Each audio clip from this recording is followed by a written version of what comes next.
Thank you all for being here today. And we do have Puru, Joseph Selbie, author, speaker, and just in fact launched his latest book is called The Physics of Miraculous Healing. And we were just sharing that we do have copies here through the center. So any of you that want to get a copy right away, we've got them on hand. So just let us know. But it's actually been ranked #1 in new energy healing books on Amazon.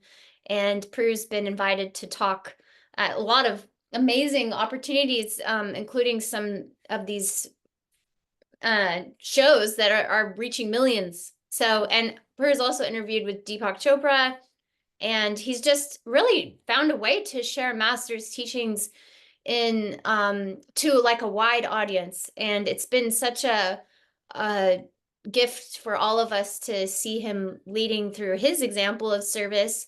And as you all know, he lives at Ananda Village, but has helped start many communities, including Seattle, right? Is the other main one. Seattle, and I helped a little bit with getting a CC started. Yes, that's right. Yes. And so we're just really grateful to have Pru joining us again. Yeah, it's wonderful. And I think to be really, Master and Swami both mentioned our path for this new age as a big component of it is the science, because it's the proving of this that's going to be really important as we move forward into this new age. And the way Puru, Joseph Selbie, the author name, but the way that is presented is in such a way that it goes really deep, but really simply put, which was, one of the things that Swami did really well. So we're really grateful that we've got such a channel of science to be able to put all these teachings together in that way. Well, I've often said that many people think of Yogananda as being the father of yoga and meditation in the West, but I think he was also the father of a new unity between science and religion, because he embraced Western science in the sense that he really understood it and knew the terminology. There are 2 chapters in the autobiography, which, is like pure essence of teachings. And yet 2 of those chapters are devoted to showing the connection between science and these teachings, the law of miracles, and the chapter on, always forget his name. He was a Indian scientist. Bose? Chandra Bose, yeah. And so if you read pretty much anything that he wrote or was a recording and then a transcript of talks he gave, he uses Western scientific vernacular to explain subtle spiritual truths wherever possible. He didn't, use an obscure Sanskrit term. He would instead use something from psychology or something from neuroscience or something from physics, because that was his mission. His mission was to the West, and I was going to use the term lingua franca, which means, like the common tongue, but the common vernacular, the common understanding in the West is really woven deeply into Western science. So I always felt that if you could reach people through science, they would be much more open and accepting of truths that were otherwise foreign to them or unknown to them. So that's what I've been trying to do. I feel like my mission, my opportunity is to reach people which I literally visualize as being kind of like a rung, a circle out from most people who are already connected to Ananda, or already connected to Yogananda, or already connected to deep, subtle, experiential teachings. I'm trying to reach the people that aren't quite there, aren't quite committed to that because they find it, they don't understand it, or they're even put off by it.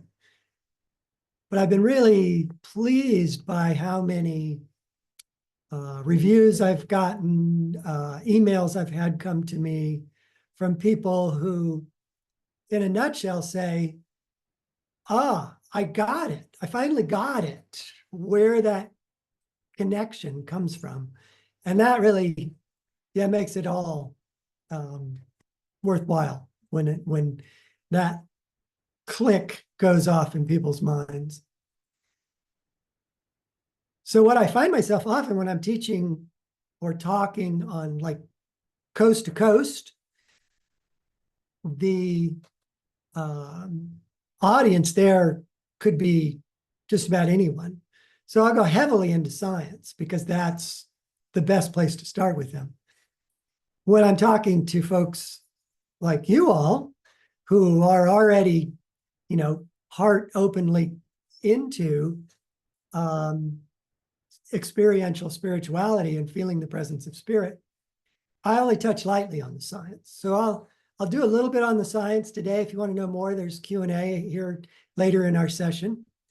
But what I think is most powerful for people that the science would help you all feel perhaps more inspired is to realize just how powerful you are, just how amazing your emotions and your beliefs and your innate soul qualities and soul powers are to influence your own health. So let me tell 3 stories. I do this in the book. If you read the book, the first thing you'll read are these same 3 stories. But I chose them very carefully because they become sort of themes through the entire book. So the first story was told by Anita Moorjani, and many of you may recognize that name. She wrote Dying to Be Me, her story of her near-death experience.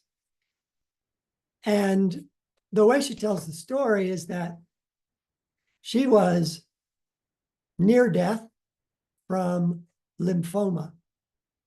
And the doctors who had been working with her informed her, and especially her family, that she couldn't stay at home any longer. She needed too much serious medical support, and that even with that, she was going to pass on. Lymphoma is almost universally considered to be terminal.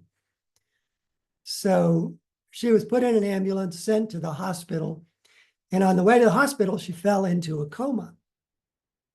And she ended up being in that coma for about 30 hours. And during that coma, she was, basically close to flatlined in terms of the way medicine views it. But her experience was that she was having this wondrous experience in spirit, in the astral regions, in the heavens. And while she was in that experience, she realized that, and these kind of experiences have no judgment in them. They're just impersonal realizations. And in that impersonal realization, she understood that she had caused her own illness. And she caused it by living in fear. And that she was afraid not of, really egregious things like thieves in the night or murderers or such things, but She was just always afraid of doing the wrong thing. And she lived, with that kind of over concern for what other people thought, particularly what her father thought. And she became so caught up in this fear that it gradually began to kill her. But she also saw in this exalted state that while fear could kill her, love could heal her. And she was suffused with love. She described it as being saturated with love, surrounded by love, supported by love. And when she came out of her coma, she immediately rallied. She was talking to people, she was alert. And her lymphoma, the main symptoms, which was fluid in the lungs and visible tumors on her body, went away within a day or two. And she was completely cancer-free and out of the hospital within 3 or 4 weeks. And she attributes it all to this flipping this switch of living in love rather than living in fear. So that's one incredible story. Has a lot of aspects to it, which I'll get into more. Second story is about a man named Mr. Wright. And Mr. Wright's story is a kind of a cautionary tale about the power, in this case, of what we deeply believe, rather than Anita's story about the emotions we habitually live with. Mr. Wright also had lymphoma, and he had very little time left as his story begins. He was in a hospital. This was in the 60s. And he had similar symptoms. He had fluid in his chest. He had visible tumors all over his upper body. His breathing was ragged. He was weak. And yet, even in that kind of end process of his life, he read an article about a drug called cribiazin. And cribiazin, he found out, was going to be trialed in the hospital where he was a patient, and that it was aimed at lymphoma. And it got him really excited because none of the other treatments he'd received had been effective at all. They'd done nothing for him. But this was right up his alley, so to speak. So he begged his doctor, Dr. West, to be put in this trial. And Dr. West was very reluctant to let him in because basically he was too far gone. What they wanted were people who had some meaningful chance of recovering because of this drug. But Mr. Wright's belief in the possibility of this drug healing him was so strong that he eventually talked Dr. West into giving it to him. So on a Friday, Dr. West gave him an injection of cribiazin. Dr. West went home for the weekend. When he came back on Monday, Mr. Wright was standing, talking, had no visible tumors. All the fluid in his lungs had gone. And within days, he checked out of the hospital, and being a pilot, he flew himself back home, where he remained healthy until he read another article. This article said that cribiazin was not working for people. And in fact, in the hospital trial in which Mr. Wright participated, none of the other patients had any effect, any positive effect. He was the only one who responded. But when he read this article that no one was getting any help from it, he just plunged into a kind of despair, and all his symptoms reappeared. Tumors came back, fluid filled his chest again. He checked into the hospital and was once again near death, pretty much in the same way he was before he first got cribiazin. So Dr. West was fascinated by this, and he decided that he would try something which today is likely to be unethical, but he gave it a try, which is that he spoke with Mr. Wright, and he said, it is true that cribazin was unaffected for almost everyone, ineffective, but there's a new extra strength, more powerful version of it that's coming to the hospital in the next few days. And this got Mr. Wright all excited again, anticipating another cure. But there was no extra strength cribazin at all. And Dr. West gave him an injection of saline solution. But Mr. Wright had the exact same experience again, that he regained his strength, he regained his breathing, all the fluid drained out, all the tumors vanished, again, in a miraculously short period of time. And once again, he checked himself out of the hospital and he went home. Well, alas for Mr. Wright, he read yet another article about cribazin, this time saying there are no more trials. We've completely given up on cribazin as being at all an effective chemotherapy treatment. And Mr. Wright checked back into the hospital. 2 days later, he died. No one else was affected,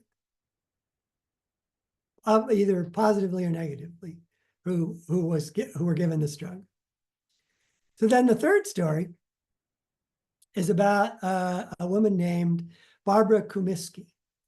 And I think this was in the 70s, but I could be wrong. Maybe it was in the 60s as well. But at the age of 16, she came down with multiple sclerosis. And the condition worsened for 16 years. And in those 16 years, she had a couple of experiences where they almost lost her. And by the time of this story, she was completely bedridden. She had no bowel control, no urinary control. She had to have oxygen to breathe in order to survive. She had fluid in her lungs. She had, as multiple sclerosis will do, her limbs were curled in. So her hands and fingers were almost touching the inside of her arm. Same with her feet. They were badly curled. So she could not really walk and she couldn't really hold anything. And she had very little physical energy. If she got out of bed at all, she had to be in a wheelchair and moved around. But her family, who sweetly took care of her, lovingly took care of her for these 16 years, were a very strong Christian family. And she had a relationship with their minister, her minister, however you want to think about it, who would talk with her and work with her and counsel her. And he got her praying for people to the point where by the time the story is told, she was praying 3 and 4 and 5 and 6 hours a day for other people.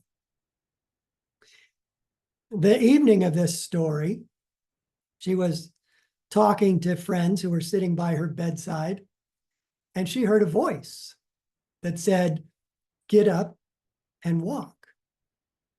And she did. She stood up, she took all the things off that were keeping her alive. In less than a minute, probably seconds, no one could really know because they were so shocked by the whole thing. Her hands uncurled, fleshed out, her feet straightened out, muscles that had become emaciated filled out.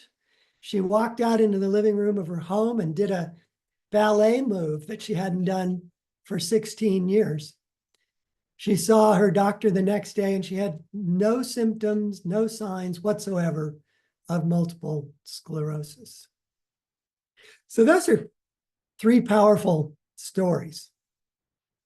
And they each tell us something. Anita Moorjani tells us just how powerful emotions can be in terms of their effect on our physical body, but also, as we all know, on our state of mind, our state of being, our well-being in general. But they're far more physically powerful than people tend to think. And it dovetails with the bit of science I'm going to run by you as to why it's so powerful. But without the science, it's difficult for, and without the advanced science, it's difficult for people who are thinking in terms of modern medicine and its approach to understand how something as ephemeral as emotion could have such a real physical impact. So that's one theme. Mr. Wright's story, as almost bizarre as it is a powerful indicator of how strong our deeply held beliefs are. And again, the science will help give you a foundation for why that is. And then the last one, I think the real message there, and what she said about her own, Barbara Comiskey said about her own experience, she said, even though I was, how did she put it? I wasn't able to serve like other people can serve. I couldn't walk, I couldn't move things, I couldn't do those sorts of things. Nonetheless, in my heart, in my prayers, I felt like a member of the human race, a contributing member of the human race, doing something as meaningful and real as anyone doing anything. And she felt that it was that, and I feel that it was that brought the healing grace to cure her in that way. So the way I describe that in particular, just to shorthand it, is you have emotion, you have belief, and then you have connection to spirit. However you make that connection. She made it through prayers. You can make it through meditation. You can make it through many, many things. I personally think meditation is the most effective, but making the connection is the key. Not sitting there quietly and saying, okay, I'm meditating. It's while you're meditating, you're making the connection. And while you're praying, you're making the connection, and however else you do it. And it's a real connection that supercharges your own soul powers, supercharges your own ability to self-heal. So those three examples highlight the three keys that we all have for self-healing. And that's positive emotion, unlimited beliefs, and a real connection to spirit. So why do these things have that power? According to modern medicine, that basically views the human body as a molecular machine, complex machine, and a marvelous machine, an amazing machine, but a machine that operates by molecules interacting with molecules to make things happen. That's how the physical body is viewed by modern medicine. And in that view, whose foundations are classical physics, biochemistry, molecular biology, all of those healings that I just told you about are impossible. That once a person's illness is that far advanced, the molecular machinery cannot heal them. It's simply too late. and there's too much damage. And the yo-yoing, rapid yo-yoing of healthy, unhealthy, healthy, unhealthy of Mr. Right is impossible, because literally trillions of cells in the human body, and there's estimated between 40 and 60 trillion cells in an adult human body. Trillions and trillions and trillions of cells in the body would have had to instantaneously change in order for Mr. Wright's experience to have occurred, and for Barbara Comiskey's, and for Anita Moorjani's. They all just happened too fast. So ironically, I think, the more I look into it, the more I think it's ironic. Modern medicine, upon which so many people's views of health and their actual health practices are based on science that is 100 years out of date. Modern medicine never embraced the more subtle discoveries and concepts that came with later disciplines in physics. And the main reason was the physicists were also telling the doctors that none of this applies to the physical body. That the common term was common phrase was that the human body, the environment of the human body, is too warm and too wet for there to be what are called quantum states inside the physical body. And so modern medicine just said, okay, we believe you, and never tried to integrate the discoveries of physics into their model of how the physical body operates, which forced them essentially to just ignore miraculous healing, to just kind of shove it aside. I mean, I don't have any reason to think that doctors are doing anything but their very best to heal people, but they also strongly believe in this model, and that's what they have to work with. So modern medicine has done amazing things using those rules, but those rules never allow for those kind of healing. But the physics that was happening from the early 1920s to today is a much different picture of reality. And the first level of that is what we know as quantum physics. So quantum physics came around in the 20s. And before that, we had relativity with Einstein, which kind of laid a foundation for quantum physics. And then we moved into other disciplines like string theory and M theory.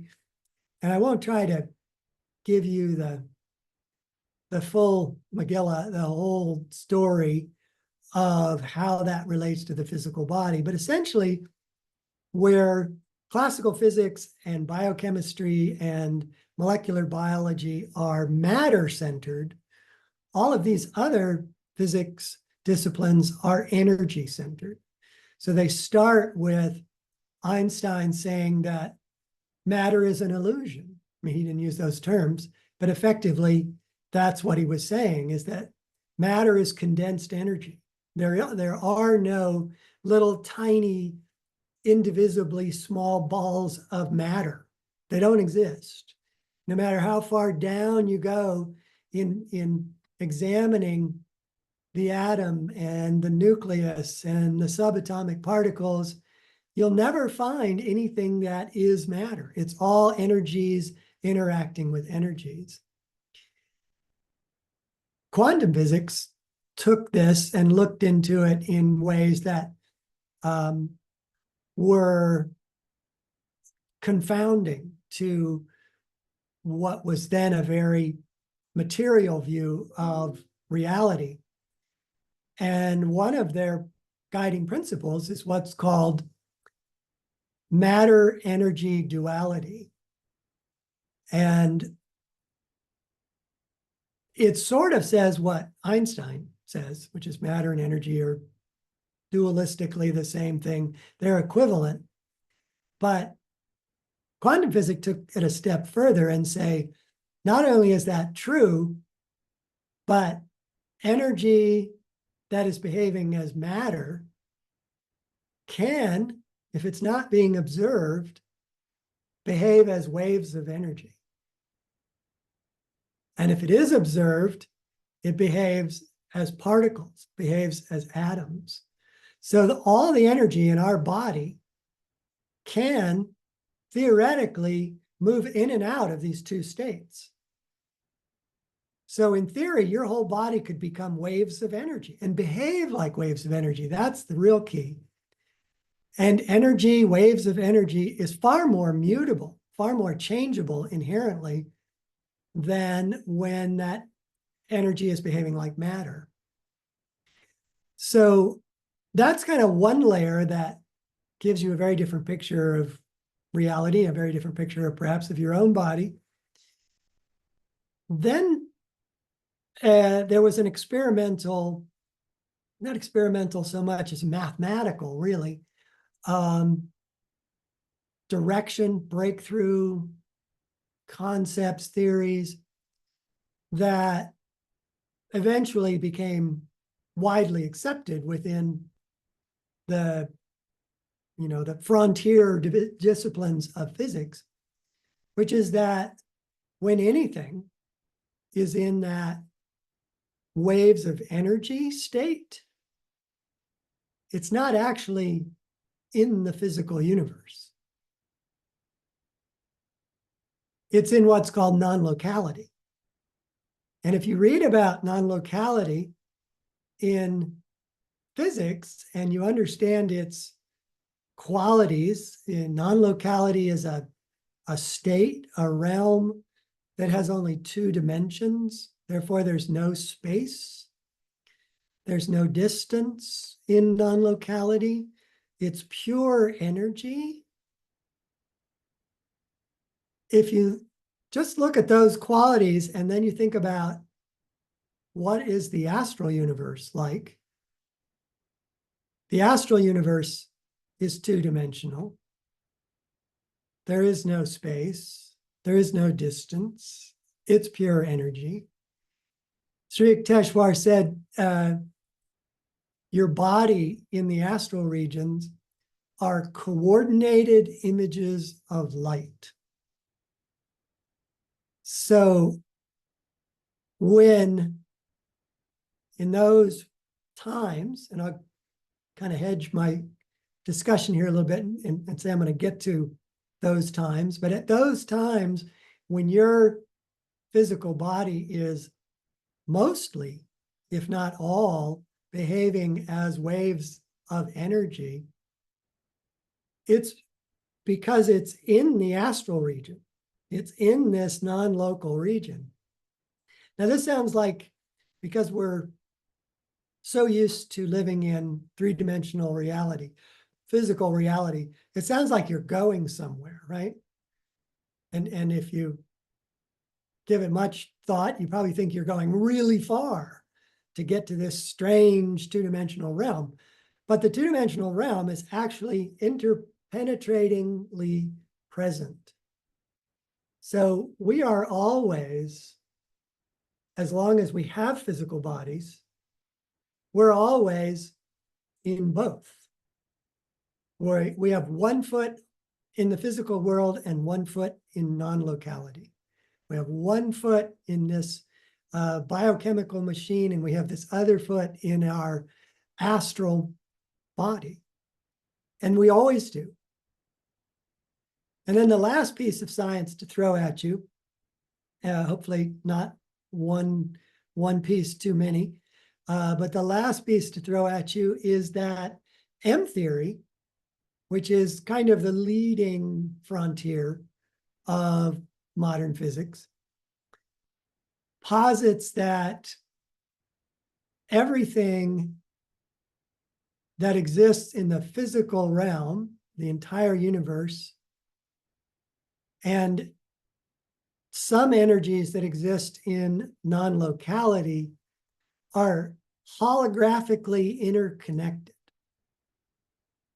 So putting it more directly, the entire physical universe is a holographic projection. And that the information, which is the hologram, I've tried to be really careful with these two terms. In terrestrial terms, the hologram is a little piece of film through which laser light is shined that creates a three-dimensional projected image. So extending how we understand holograms terrestrially to cosmically, the information and the light that is the hologram and the energy source all exist, always exists non-locally, always exists in this more subtle realm. And when the energy and the information in that realm interact, it holographically projects the entire physical universe. So if you've never heard any of this stuff before, you're probably shaking your heads going, wait a minute. But bear with me for one more thing, because this is perhaps the most important, most significant implication of all that, which is if the entire physical universe, which includes us, right, our physical bodies, is being holographically projected from this realm, it means the universe and our physical bodies are being continuously created. If the holographic projection machine stops, the universe and our bodies disappear instantly. So our bodies are being continuously made through this process. And we are the ones determining what that body looks like. Our emotions, our beliefs, and our connection to spirit directly affect the hologram. It directly affects the subtle energy astral body. And it does so instantly. So if you could, and there are people who can, but if you could see your physical body as light, if you could see your astral body as it is, you would see that the slightest change of emotion just reverberates through in change of light, change of energy, size of aura, and it happens instantly, but it can also unhappen, if you will. In other words, it may not have a lasting change on your physical body, but if you could see what it does to your physical body, you would realize that throughout the day, you're changing your physical body, depending on your mood, depending on interactions with others, with the emotions that you have in reaction to things, or your ongoing emotions that you tend to live with all the time. You would be able to see how much they are shaping that subtle energy body. Your beliefs are even more astonishing. And I'll tell you another story to give you some idea of the power of your beliefs. Mr. Wright was a good example, but the next example I'm going to share with you is even more mind-blowing, I think. And it's about a woman who was, and may still be alive, I'm not sure, a multiple personality disorder sufferer. And she had 10 personalities when she came to the psychiatrist to start work. And as most people understand, each of those personalities had very distinct differences. You know, there were 10 versions of this woman sharing this same body. And they're not necessarily in her case, but in other cases of multiple personalities. One personality can know a foreign language that none of the other personalities know, and can have the ability to play musical instruments that none of the other personalities have. So the degree of difference between the personalities can be quite extraordinary. But what's less known is that as personalities come and go with these people, so do physiological characteristics. Some of them are, hard to spot, but when they're under clinical supervision and they're trying to see it, scars will come and go. Moles will come and go. There was a personality who thought he was a junkie, and when he came in, there were needle tracks on his arms. And when he went out, the needle tracks disappeared. And there's a bunch more of them, but I'll get to the woman with the 10 personalities, because she had an extraordinary physiological change. She came to the psychiatrist blind.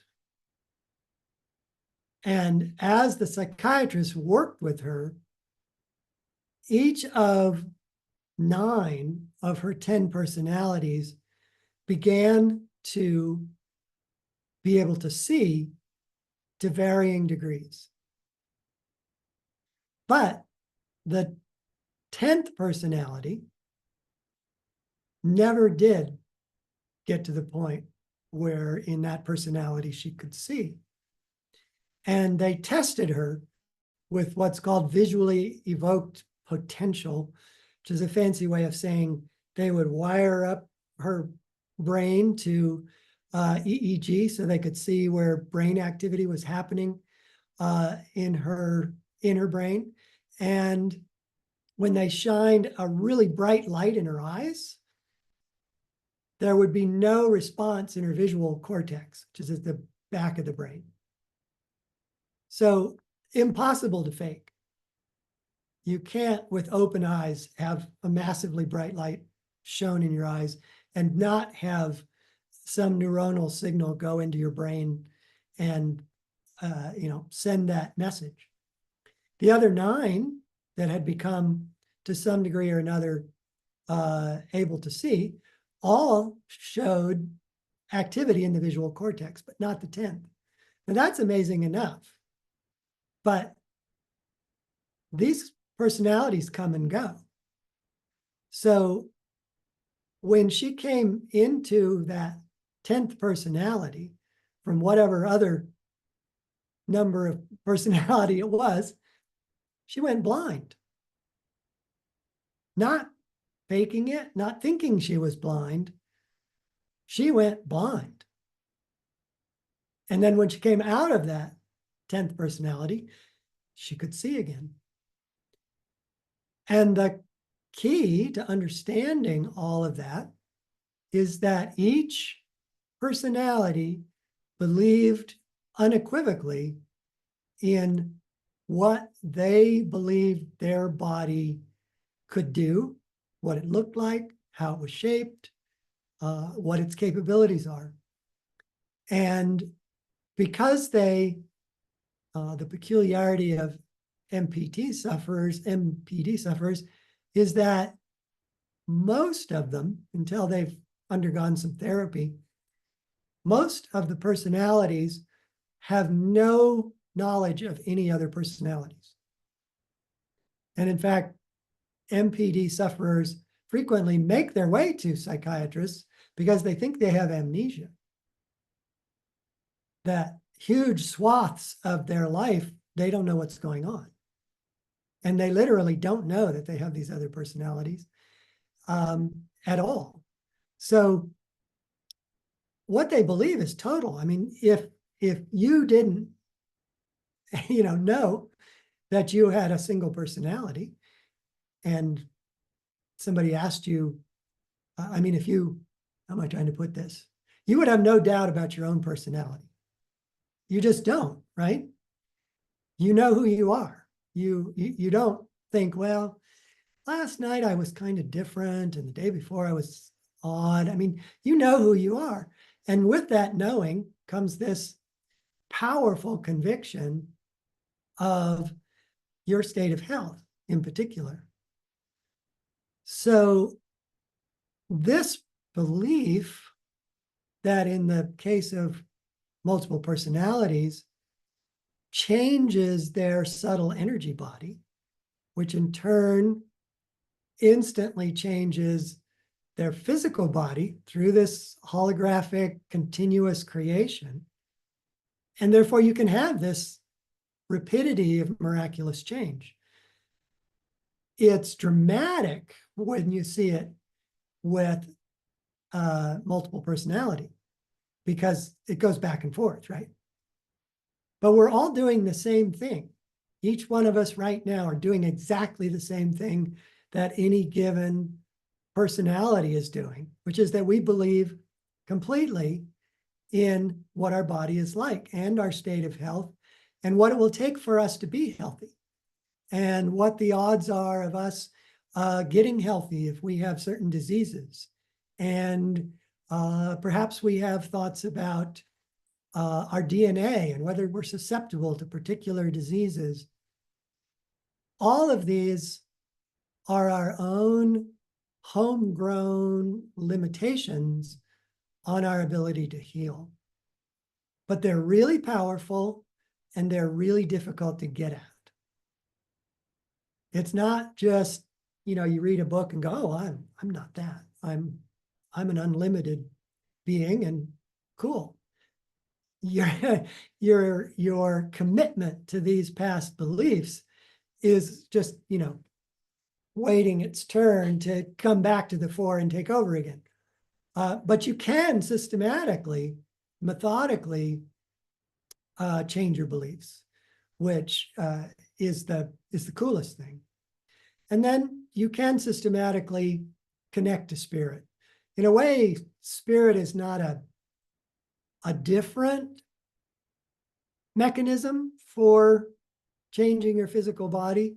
It just empowers that mechanism. So positive emotions that arise through connecting to spirit are health-giving. They create a harmonious flow of energy within the subtle energy body and therefore promote health. And if you have a rapid change in emotion, maybe you have a deep spiritual experience in which you're uplifted and joyful or harmonious or peaceful or loving. If you could see it, you'd see healing just wafting through your physical body. Any things that weren't working well could be helped just by that. But if you could see it, where you really would see the most profound difference is if you could change those deeply held beliefs of limitation. And connecting to spirit, there's the old saying, seeing is believing, but I think even more powerful, experiencing is believing. And so when you experience spirit, when you experience your higher self, it gets at your beliefs that you can't get at with the conscious mind, and it really transforms them. I was in an auto accident about 3 years ago, and my neck was broken in the accident, literally broken, but not so severely that it severed the spinal cord, but severe enough that it caused traumatic swelling in my spinal cord. And for a while after the accident, I couldn't do things. I had reduced motor control over my hands and my left side in particular. But the main reason for telling you about this is because I've been a meditator for 50 years, which is hard to believe even now as I say it, but as a meditator for 50 years, when I was sitting in the car, knowing my neck was broken, waiting for the paramedics to do their thing and get me out and off to the hospital, I wasn't afraid. I never thought, okay, this is permanent damage. This is big time. None of the beliefs that I might have had bubble up 50 years ago did so, because I have cultivated through connection to spirit a more unlimited belief. I'm sure I still have limited beliefs back in there where I can't get at them, but I have more unlimited beliefs than I ever had before. And it allowed me to get into the hospital and out of the hospital in 2 weeks, and regain pretty much all of my motor functions. I still have a little neuropathy in my hands and feet.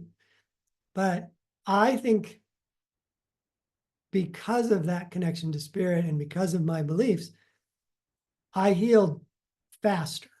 I healed more thoroughly than I would have otherwise. So I think that's the power of connecting to spirit, is we feel ourselves, we believe ourselves to be something that isn't physical, that the real us is that subtle energy body, and it's untouched by these kind of physical maladies. So you and I and everyone have tremendous powers to affect the spiritual body. That's the good news. Bad news, we have tremendous powers to destroy our health by entertaining negative emotions and by clinging to limited beliefs and by ignoring the opportunity to connect more deeply to ourself and to spirit. I would say, I'm going to throw a percentage out here, but I would say 90% of your health is determined by those three things that are all within your wheelhouse to influence and change and develop in more positive ways. And that it puts you in the driver's seat of unlimited healing. So I'm going to stop. I don't know how long I rambled on there. Looks like I rambled on a long time. But I want to give you guys a chance for some Q&A. Thank you so much. That was a wonderful way to explain everything and share the stories, and even to end with your own experience. It was really inspired, and I think we were all going, wow. You could see us in the audience going, whoa. Yes. I love to have an audience that nods. Yes, yes, yes. It's always good to have a nodding audience. I do a lot of Zoom interviews where I have only the host who's interviewing me, and I don't really get to see what anybody who's listening is, how they're reacting. So it's a pleasure to be able to see you and see how you react, even to my bad jokes. So any questions out there?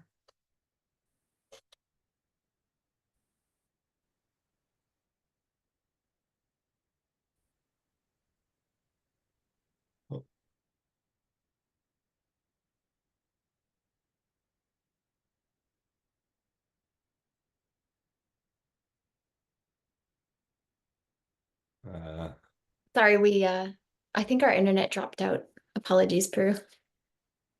All right. So Rahman came on video, so I'm wondering if he did so because he had a question.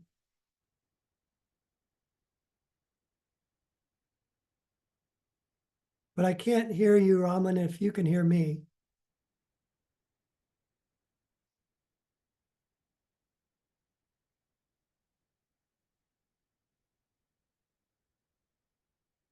You also, I guess, can all be typing in questions in chat if you want to do it that way.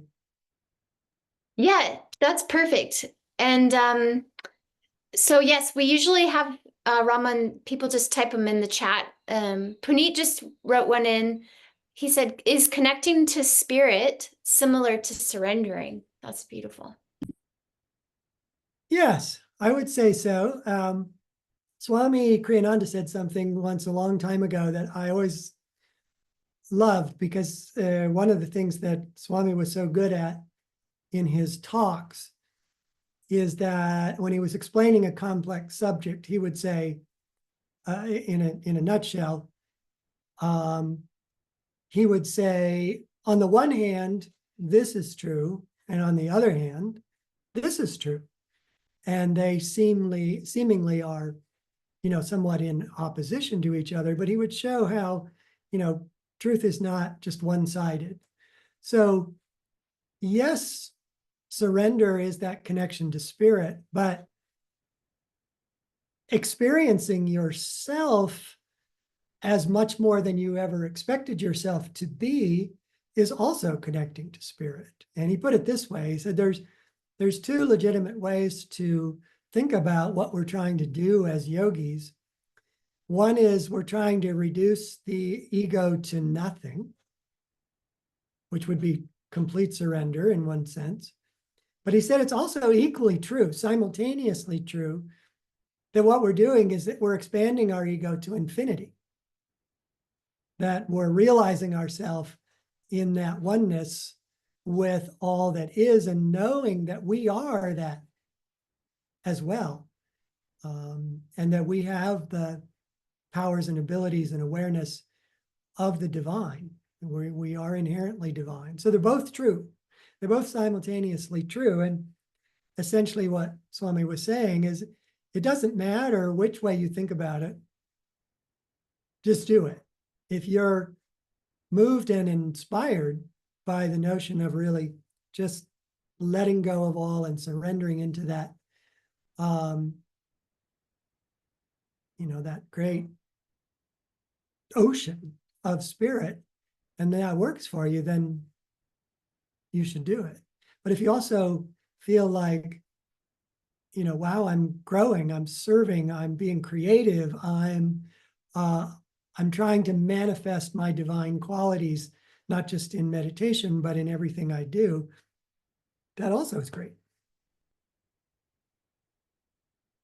Thank you. That's wonderful. And I'll read Raman's. And It was a Monica. statement. Yeah, I'll get to Monica's. It's a question, but Cool. Raman's statement was, how many people with serious illness really pray for everyone? Mostly they really pray for their own recovery. So it's a really nice example of connecting. Yeah, I mean, she was completely unself-consciously giving, and that's an amazing quality for anyone in whatever state of health they're in. So that was her wave that she rode to a healing.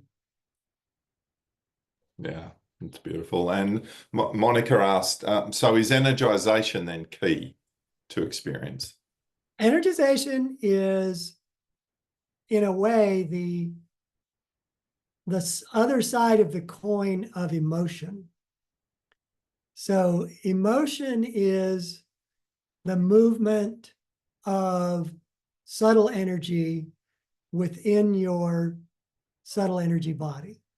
So when energy moves up the spine, the astral spine, the subtle spine, you will feel uplifted. You will feel more joyful. You'll simultaneously feel more energy. Yogananda said, joy and energy go hand in hand. They're just two aspects of the exact same experience. So if you're wanting to improve your emotions, energization exercises, or doing things that energize you, will improve your emotions. Or you can try to tune into spirit and feel the ever new joy that is, that wonderful heartfelt experience that comes when we connect to the divine, and that will raise your energy as well. So it's kind of two ways to achieve the same thing, but they're approached differently. But energization is fabulous. I mean, just simply saying joy and energy are go hand in hand is a powerful statement that if you can be really energized and up, you'll also be really joyful. Wow, thank you. Now, I am a little mindful at the time, but we can talk a little bit, but we're thinking, Kalamali and myself, and of course we haven't asked you, but maybe we could book you in again for like maybe the 15th of September, but we'll talk some dates, but maybe that'll give us time to absorb this amazing Read our books. read the books, and then have just a whole session of Q&A. I'm not sure if people would appreciate that from Yeah, that. I'm open. I'm open. The 15th, as far as I know, is open, but I'm probably great. So it'll be able all to do 14th, I any think. date that you come up with. Just let me know. Yeah. I'd be happy to, more than happy to keep talking, and especially speaking to questions, Yeah. real questions that you have. Oh, excellent. Yeah, Thank you. that'd be wonderful, and we could, it's just, it's like what you're saying with the bobblehead, but just reading people's body language. It's an engaging but an amazing topic, because it answers so much to the reality even of Autobiography of a Yogi and the science behind it, and all great truths. So we really appreciate your time, and being able to explain the way that you do is just incredible. We're very blessed to have you. Thank you very much. It's truly my privilege and my honor to be able to share it. Yeah, such a joy, and stay tuned. So Yeah. let's tentatively book. I think it's the 15th for us, but 14th for you. Same Got time, it. Same time. same place. Okay. Same not place. In the Right? 3D, in We're the all in Dwapara. some sort of ephemeral state here. And we'll see which personality turns up. Yeah, you never know with me. Thank you. Thank you all so much for All right. Blessings to you all too. We'll see you soon. Joy. Joy.